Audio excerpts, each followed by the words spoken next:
So my question is, should we believe in that like the qualities of vegetarianism, non-alcoholism, celibacy, practice them so that we make our body fit, so that the kriya of 11 minutes will be more effective? See, this is what I've been saying right through. Why even eating is a moral value. Food is about the body. We must eat what is suitable for this body. But right now you're talking about making food into a habit. I want to tell you, there is no such thing as good habit and bad habit.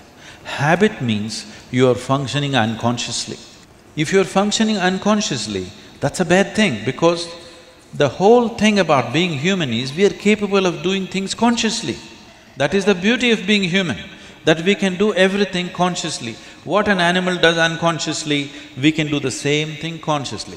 We can eat unconsciously or we can eat consciously. We can breathe unconsciously or we can breathe consciously.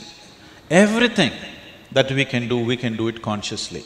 The moment we do something consciously, suddenly that human being looks very refined and wonderful. Just because somebody walks and speaks consciously, doesn't he become a beautiful human being? Yes or no? That's all. So why is it that we are trying to develop habits as if there's a good thing? Habit means fixed realities, where you don't have to think. You get up in the morning and it'll happen to you. No, don't try to automize your life. That is not efficiency, that is the efficiency of the machine.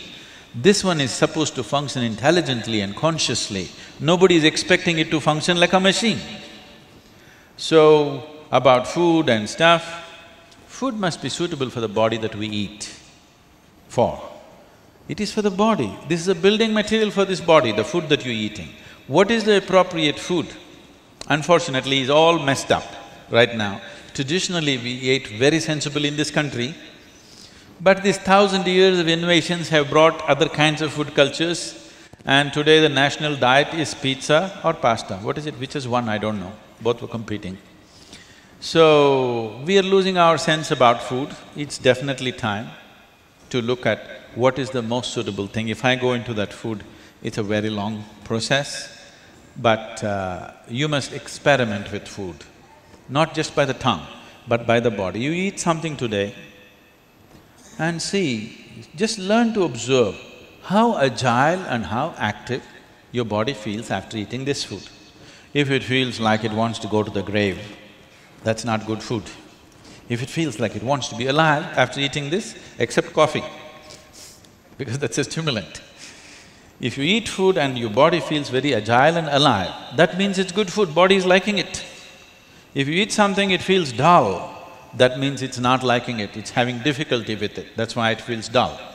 So just on this basis, there's a much… I mean, this is a very simplistic way of putting it.